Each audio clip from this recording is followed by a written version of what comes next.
Hey, so in this video I'm going to be quickly addressing some light leaking issues people are having with the RG351P. Now, this tends to be a common issue due to the screens not being fitted correctly and some design issues with the screen also and how it's all assembled together. Now, the main reason you're going to get light leak with your RG351 model is primarily because of the display and how it's constructed. Now, if you look here, when I turn the display on its side, you're going to notice a gap. This is where the cables go into the actual digitizer and give it its information and the data transfer and stuff. Now you can see inside that it's quite a large gap and there's no protection around it whatsoever, and the lack of this protection is what's giving you your light leak. So you might find that your light leak is actually on this side of the case here. Now along this side you'll notice there's no plastic like there is here, which means there's no support and there's no backing to stop light leaking, and then there's no adhesive to keep the screen pinned down on that side also. So because the screen isn't getting pinned down, that's allowing for a gap, and that's allowing the light to leak through this very, very small, thin black ledge on the side of the screen. Now, there is an easy way to fix that, and that's just putting some black electrical tape or some form of tape along the side of this, and that's just covering this and trying to make sure it attaches down onto this small black ledge there. Now, you can cover all of this up, as long as it doesn't impede this cable here. You can quite easily just cover all of this up. And you take this device apart also, you'll find there's some black shielding as the screen's attached to this case here. On the other side you'll find there's some black shielding or tape that's allowing for some shielding to stop any interference with the display. Now for this you can just use black electrical tape once you've gotten rid of it. I've already done some here where I've had black electrical tape after I've repaired it. And then there's a small piece there which goes along this edge here. Now I'm going to quickly put this back together and give you a bit of a better explanation. But first, when you're going to assemble this or disassemble this, do bear in mind the adhesive they use is some thick black gunky like 3M tape. It is very, very sticky and hard to remove, so just bear in mind that it will be stuck down on both sides when you're removing the screen, so try and use some heat to help loosen that up. I, however, was fortunate enough to have one side not stuck down, so this is from a previous time where I've taken it apart and fixed the light leak issue, but I've taken it apart again just for this demonstration and to try and help others fix their light leak issue. Now, to remove the screen, you can quickly use a spudger or something like this and just try and wedge it underneath the underside of this plastic and get in between the screen. Just don't press and try and like force it out, because you will damage and break your screen. I may have potentially broken mine here. Well, there's only one way to find out, and that's to put it back together. So when you come back, you're going to see I've put some tape along the edge here, and then I'll put this screen reattached with some double-sided tape here and here and here, and then I'll press the screen back into place.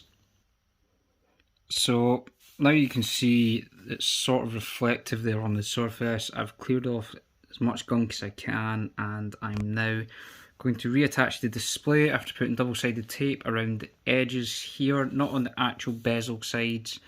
Along here, I've put it down here where the display is actually going to get attached to the case, and it'll leave the bezels free to just sit there. Now, when you're putting this in, I suggest you try and get the display as close to this edge as you possibly can. I'd probably even start by placing it in there and then lowering it down from left to right. So now that I have attached the display with the double-sided tape, I strongly suggest, if you still have this from the original packaging, strongly suggest using this when you're doing any modifications or taking this apart to protect the front of your device and the display, as it fits perfectly on and it stops your device from moving around and being uneven. So as you can see here, now that the display is actually stuck onto the case itself, it's not going to come off. You can see here, I've not actually used electrical tape because I actually ran out of some electrical tape, but I've used duct tape and I've just put a piece along the edge of the device, the display, and that has sufficiently covered the gap that was there. So now I'm going to put some black electrical tape that I do have left over here, create some shielding, cover up any gaps, stop light escaping into the case itself, cover it up here behind this ribbon cable, and then reassemble the device with the board. So I'll quickly come back after I've put the black electrical tape over this. Now here you can see I have put the black electrical tape over the back of the display and over the case. This is providing shielding for when the board's actually back in the device itself, and this is also going to stop any light escaping from the display as it's completely covered around the gaps, and no light's going to escape into the case itself. Now you're going to have to make some cuts and slits to allow for the tape to conform to these plastic pieces and allow for it to fit round, so you get a nice tight, good, secure fit. But all it took was about 4 strips of tape, 2 on the sides, 1 in the centre, and then a small strip of tape over the back here to secure that down. Now I'm going to continue to put this back together, assemble the device, put in the SD card, and the next time you will see this is when the display is actually getting turned on again. So I've just put the board back into the case, and I quickly want to point out some things if you are disassembling this or assembling this for the first time. I just want to remind you all that these little switches here with the ribbon cables attached to, it's the black parts that flick up. So if you just get a metal tool or something, put it in there and try and pop it up, these black parts will just pop up and the ribbon cable should pop out. So please don't go forcing these out, otherwise you will break your device or even rip the ribbon cables.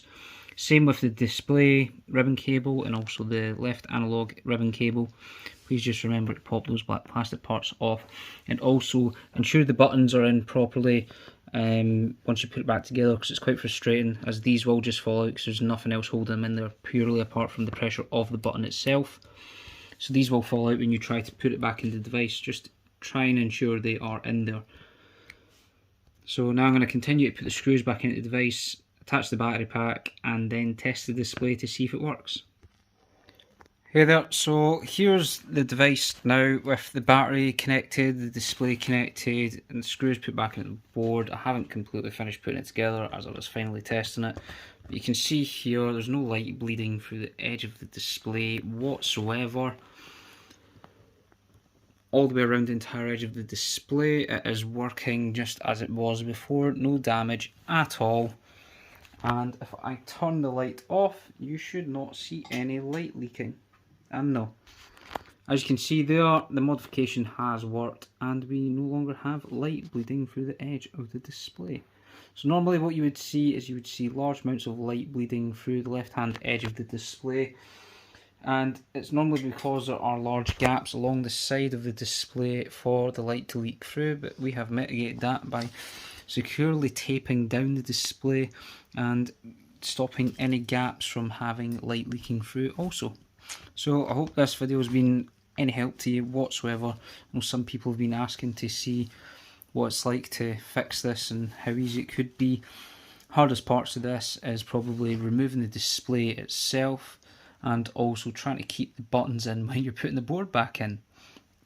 Do just want to remind people though, when you're attempting this, please do be very, very careful when removing the display, as that adhesive is very strong. Use heat and try and be as gentle as you can with some bendable plastic tools like this spudger from iFixit Protect Toolkit. This is pretty useful for getting in between those tight gaps and bending into them. Also, the ribbon cables, just try not to rip them out. Any questions, drop them in the comments and I'll try and answer them when I can. Thanks.